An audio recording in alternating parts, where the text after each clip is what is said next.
We're going to try once again to get over to Dr. Silverman. Sir, can you hear me this morning? I can hear you now. I can hear you now. Wonderful. I'm so grateful you're able to join us. We've missed you here on First Edition. You're a critical part of our team here, and I understand that you have a friend that's been personally affected by coronavirus.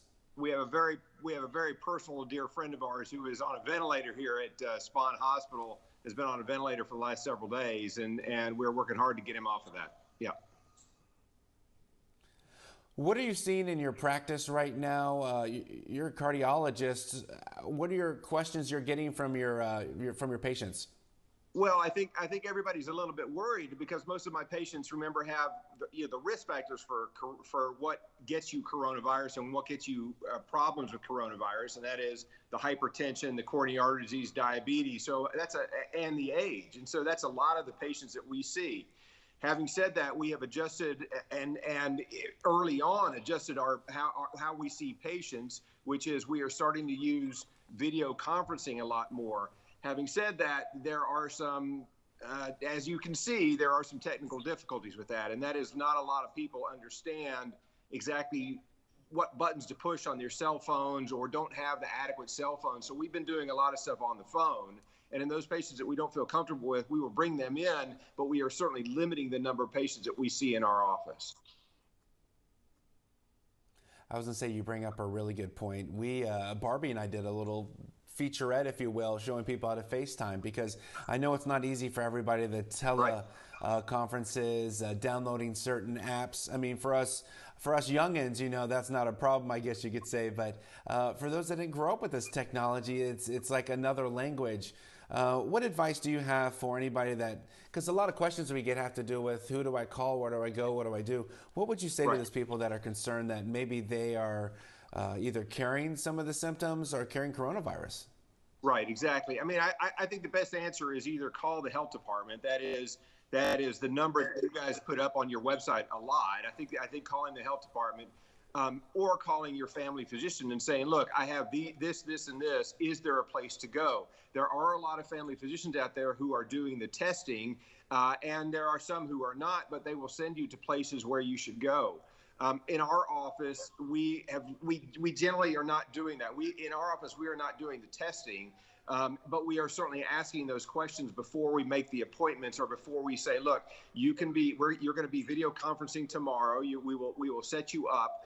Are you having any of the symptoms? Are you having fevers? Have you been out of the city? Those types of things, so that we can sort of screen people and sort of get them to a place. If we think that they need to go somewhere, we'll send them to places where we think they can go.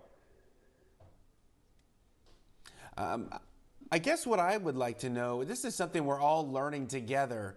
For you, has it been particularly challenging to take in all the new information? Because this is coronavirus we don't know, that we're still studying. What is your take on where we're going from here, and just your confidence, I guess, in the system that we'll have a vaccine soon? Yeah, I think this is a very interesting time. I think what's happened is, as you see, the initial surge has been to sort of control the virus and get a handle on those people who are going to be sick and those people who need real help. And in that, get the hospitals working to a spot where they can handle the number of people that they're going to need to handle. You can see that in New York, they're having real problems there. But having said that, in New York, there are probably 20 times the number of cases in New York as there are in Texas. So understand that there are pockets of places that have a lot of patients in them and have a real bad influx, and they are starting to get the help that they need. You just did an article that there was 1,000 ventilators coming in from other places to help with the need in New York.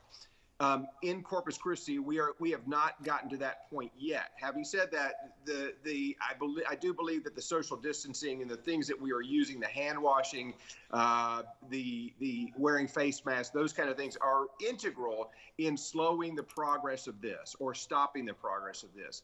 Over the next several weeks or so, you will start to see pockets of things that are working. You saw that there was a study out of France, and that's where this hydroxychloroquine comes into play, and the azithromycin. There was a small study out of France that said, yeah, this seemed to help with a certain number of patients. So we're seeing studies like that come on. I saw a study yesterday that said a anti-parasite drug has some effect on this. So there will be other studies out there like that. So over the next month or so, we will start seeing treatments for this, better treatments for this that may or may not work.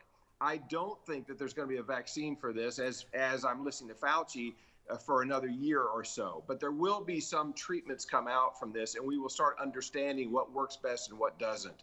I also believe that over the next several weeks, hopefully, as the president said, over several weeks, we will get a peak of this, and you will start noticing a decrease. That is, everybody who is susceptible to this probably will have gotten it.